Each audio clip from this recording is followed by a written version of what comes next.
నిన్న హైదరాబాద్‌లో 'కాంతార' చాప్టర్ 1కి సంబంధించినటువంటి ప్రీ రిలీజ్ ఈవెంట్ అనేది చాలా గ్రాండ్‌గా జరిగింది. ఎంత గ్రాండ్‌గా జరిగిందంటే, ఆల్మోస్ట్ సినిమా మీద అంచనాలు విపరీతంగా పెరిగిపోయేలాగా సుమ గారి హోస్టింగ్ కానీ, ఎన్టీఆర్ గారి గెస్ట్ అపియరెన్స్ కానీ, వాళ్ళ మధ్యనున్న బంధాన్ని వాళ్ళు చెప్పుకోవడం కానీ చాలా చక్కగా అనిపించింది. అండ్ నెక్స్ట్ ఎన్టీఆర్ గారు కూడా ప్రసంగిస్తూ ఏమన్నాడు? మన చిన్నప్పుడు ఎప్పుడో ఆ సంస్కృతులు బాగా తెలుసు నాకు, కొంచెం అంత ఐడియా లేదు కానీ కొంచెం పరిచయం నాకు. రీసెంట్‌గా వాళ్ళ అమ్మగారితో పాటు రిషబ్ శెట్టి ఎళ్లి ఆ గుళ్ళని చూపిచ్చేసరికి తనకి బాగా నచ్చిందని, ఇద్దరి మధ్య బాండింగ్ కూడా చాలా బావుందని చెప్పుకున్నారు రిషబ్ శెట్టి గారు కూడా. ఎన్టీఆర్‌ని నాకు బ్రదరు, మీ అందరికీ హీరో. సేమ్ మనకి 'హృతిక్ రోషన్' చెప్పినట్లుగా ఆయన కూడా చెప్పాడు. కలకలగా ఈవెంట్ అయితే కొనసాగింది. మరి అంతా బాగా జరిగినప్పుడు సినిమాని ఎందుకు బాయ్‌కాట్ జేయాలి? ఏదో ఒకటి ఉండాలి గదా! అందుకని జెప్పేసి 'కాంతారా'కి కూడా బాయ్‌కాట్ ఎఫెక్ట్ వచ్చింది. రీజన్ ఏంటంటే, కర్ణాటకలో ఆ మధ్య కాలంలో ఆహ్, తెలుగు టైటిల్స్ ఎందుకు కన్నడలో, కన్నడ టైటిల్స్ పెట్టాలని ఒక వివాదం కొనసాగింది. నెక్స్ట్ ఒకసారి 'మంగ్లీ' పాట పాడడానికెళ్ళినప్పుడు కన్నడలో పాట పాడలేదని ఆమె మీద రాళ్ళేశారు. అంటే కన్నడలో మాట్లాడలేదని. నెక్స్ట్ ఇట్లా కొన్ని సిట్యుయేషన్స్ ఉన్నాయి. ఒకసారి అయ్యో! సిద్ధార్థ్‌ని మర్చిపోయాం అందరం. తరిమేశారు ఆడియో ఫంక్షన్ నుంచి కూడా, ఆ ప్రీ రిలీజ్ ఈవెంట్ నుంచి కూడా. తర్వాత కావేరీ జలాల టైం సిట్యుయేషన్‌లో కూడా వాళ్ళకి కొంచెం గొడవలైతే జరిగాయి తమిళనాడుతో. ఎందుకో కన్నడిగలు కన్నడ భాషని వాళ్ళ సొంతం చేసుకుంటారు. అంటే ఈవెన్ చెన్నై గూడా అంతే, మీకెక్కువ వేరే లాంగ్వేజ్ కనబడదు. చెన్నైలో మొత్తం తమిళంలోనే ఉంటది. ఈవెన్ కర్ణాటకలో అప్పుడప్పుడు కొన్ని ఇంగ్లీష్ పదాలు ఎందుకుంటాయంటే, రాయలసీమ నుంచి కొంతమంది వలసెళ్ళే వాళ్ళుంటారు అటువైపు. సో, వాళ్ళకర్థమయ్యేలాగా ఉంటది. ఆల్మోస్ట్ సేమ్ తెలుగులానే ఉంటది కాబట్టి, మనం గూడా కొంచెం ఉండి లేనట్టు అర్థం చేసుకోవచ్చు పర్లా. వాళ్ళకి కూడా తెలుగు వచ్చు, రాదని కాదు. కొంచెం కొంతమంది మాట్లాడుతా ఉంటారు. సో, ఇలాంటి సిట్యుయేషన్‌లో కన్నడగ నుంచి రిషబ్ శెట్టి హైదరాబాద్‌కొచ్చాడు. రిషబ్ శెట్టిని ఇప్పుడు తెలుగు ఎలా ఓన్ చేసుకుంది అంటే, ఆల్రెడీ 'కాంతారా'తో ఈయన మనోడే అనే ఒక ఫీలింగొచ్చింది.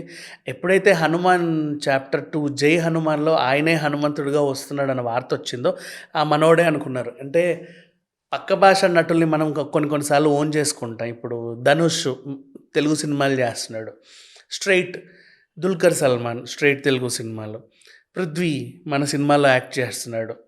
ఇట్లా ఈవెన్ 'మోహన్ లాల్' గారు కూడా ఇక్కడ 'మనమంతా' అనే సినిమా చేశాడు, మీకు బాగా గుర్తుంటే. సో, ఇట్లా వేరే నటుల్ని మన వాళ్ళు ఎప్పుడూ ఆదరిస్తా ఉంటారు. విశాల్, ఇంకా విజయ్, అజిత్ వీళ్ళ గురించి అయితే చెప్పాల్సిన అవసరం లేదు. విశాల్ అయితే ఇంకా మనోడే అన్న ఫీలింగ్‌లోనే ఉంటారు, వాళ్ళ సినిమాలు ఇక్కడ రిలీజ్ అయినప్పుడు. సూర్య గారి గురించి ఇక మర్చిపోలేం మనం. ఆయన కూడా మన నటుడే అనుకుంటాం. ఇట్లా బోలెడంత మంది, విక్రమ్ గారు ఆబ్వియస్‌లీ. ఇక రజనీకాంత్ గారు, కమల్ హాసన్ గారి సినిమాలకైతే అక్కడెంత క్రేజ్ ఉంటదో ఇక్కడ అంతే క్రేజే ఉంటది. ఇట్లా అండ్ నెక్స్ట్ ఇప్పుడు నార్త్ నుంచి మాట్లాడుకుంటే, సల్మాన్ ఖాన్ గారు ఇప్పుడు నిన్న ఇమ్రాన్ హష్మీ కూడా వచ్చేసాడు. ఏది మన పవన్ కళ్యాణ్ సినిమాతో. అంతకుముందు సైఫ్ అలీ ఖాన్ ఓ 2, 3 సినిమాలతో. నెక్స్ట్ అలాగే అజయ్ దేవగన్. ఇక సంజయ్ దత్ గారైతే ఇక్కడే స్థిరపడిపోతారా అన్నట్టుంది ఇప్పుడు నెక్స్ట్ 'ప్రభాస్' సినిమాతో. సో, అట్లా ఆయన హిందీ నటులు కూడా ఇక్కడికొచ్చేసారు. సునీల్ శెట్టి గానీ, అమీర్ ఖాన్ గారు కానీ, సల్మాన్ ఖాన్ గారు కానీ, షారూక్ ఖాన్ 'బ్రహ్మాస్త్రతో' వాళ్ళు కూడా వచ్చారు. మన వాళ్ళేంటంటే అందరు హీరోలను ఓన్ చేసుకుంటారు. కాకపోతే ఒక చిన్న ప్రాబ్లమ్, హిందీ హీరోయిన్స్ అయినా ఇక్కడికొచ్చినప్పుడు 'అంజలికి నమస్కారం' అంటారు కదా! జస్ట్ ఏదో వచ్చిరాని తెలుగులో.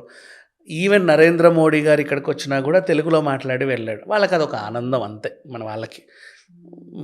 మన తెలుగులో మాట్లాడుతున్నారని. ఇకపోతే పక్కనే ఉన్న రిషబ్ శెట్టికి తెలుగు రాదని కాదు, తెలుగొచ్చు ఆయనకి.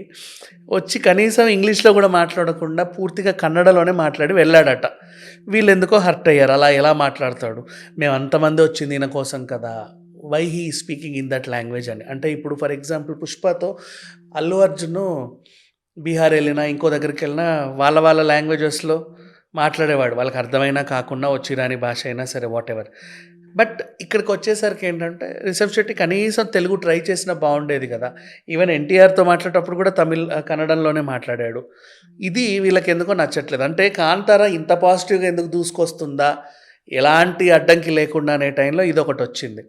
అండ్ రీసెంట్లీ దీని మీద ఉన్న వివాదం ఏంటంటే, ఈ సినిమాలో యాక్ట్ చేసిన వాళ్ళందరూ, ఈ సినిమాకి పనిచేసిన వాళ్ళందరూ అడపాతడపా చనిపోతూ వస్తున్నారు. ఇది పంజుర్లి శాపమా అని ఒకటొచ్చింది. అవన్నీ చెరిపేసి మొత్తానికి మంచి ట్రైలర్ రిలీజ్ చేశారు. ట్రైలర్‌తో అటెన్షన్ గ్రాబ్ చేసింది సోషల్ మీడియాలో. సినిమా మీద అంచనాలు పెంచేసింది. తెల్లారితే రిలీజ్ ఉంది సినిమా. ఇప్పుడు వచ్చే ఫ్రైడేకి సినిమా రిలీజ్. కానీ ఈలోపు ఇన్ని నెగెటివ్స్ వచ్చేసరికి మరి ఏముంటుందో చూడాలి. But nothing to worry.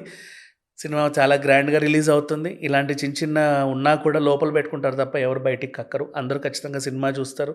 ఈ సినిమాకి నెక్స్ట్ 'జై హనుమాన్‌లో' ఆయన ఉన్నాడు కాబట్టి హనుమాన్‌కి వచ్చిన ఫ్యాన్స్ అందరూ 'తేజ సజ్జా' ఫ్యాన్స్ చూస్తారు. Junior NTR fans support already ఉంది ఎప్పటినుంచో రిషబ్ శెట్టికి. అండ్ ఆ ఫ్యాన్స్, ఈ ఫ్యాన్స్ అనే సంబంధం లేకుండా భక్తి రసమైన సినిమా కాబట్టి, డివోషనల్ టచ్ ఉంది కాబట్టి, పలానా సంస్కృతి సంప్రదాయాల గురించి చెబుతున్నారు కాబట్టి దేశవ్యాప్తంగా దీనికి మద్దతుంది. ఈవెన్ మన తెలుగు రాష్ట్రాల్లోనూ మద్దతుంది.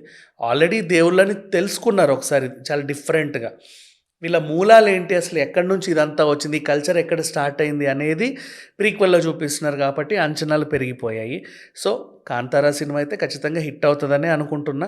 బట్ ఇట్లాంటి చిన్న వివాదాలు అప్పుడప్పుడు వస్తూ ఉంటాయి. But it's okay. ఆయన కూడా కొంచెం తెలుగులో మాట్లాడుంటే బాగుండేది. ఎందుకంటే నెక్స్ట్ ఇప్పుడు 'జై హనుమాన్' స్ట్రెయిట్ తెలుగు సినిమా. మళ్ళీ ఇక్కడికి వచ్చినప్పుడు మళ్ళీ కన్నడలోనే మాట్లాడితే హర్ట్ అవుతారు. అంటే ఎందుకు హర్ట్ అవుతారు? పాపం ఆయనకు భాష రాకపోతే వదిలేయొచ్చు కదా అనొచ్చు. మన వాళ్ళకు ఉన్నంత ఈ పేషెన్సీ మిగతా రాష్ట్రాల్లో వాళ్ళకి లేదు. మన వాళ్ళు అక్కడికి వెళ్ళినప్పుడు వాళ్ళు కూడా రాళ్ళతో కొడుతున్నారు. మరి అట్లాంటప్పుడు వీళ్ళకి కూడా వస్తుంది అంతే. ఎందుకంటే ఈ పరభాషా సినిమా ఏదైనా సరే బాగుందంటే మనం ఖచ్చితంగా ఆదరిస్తాం. ఈవెన్ మలయాళం సినిమాలైనా. ఓటీటీలో మలయాళం సినిమాకి ఎంత డిమాండో తెలుసా? అసలు మలయాళంలో కూడా అంతమంది చూస్తారో లేదో తెలియదు కానీ మన వాళ్ళు మాత్రం ప్రతిదీ చూస్తారు. ఏదొచ్చినా చూస్తారు తెలుసా?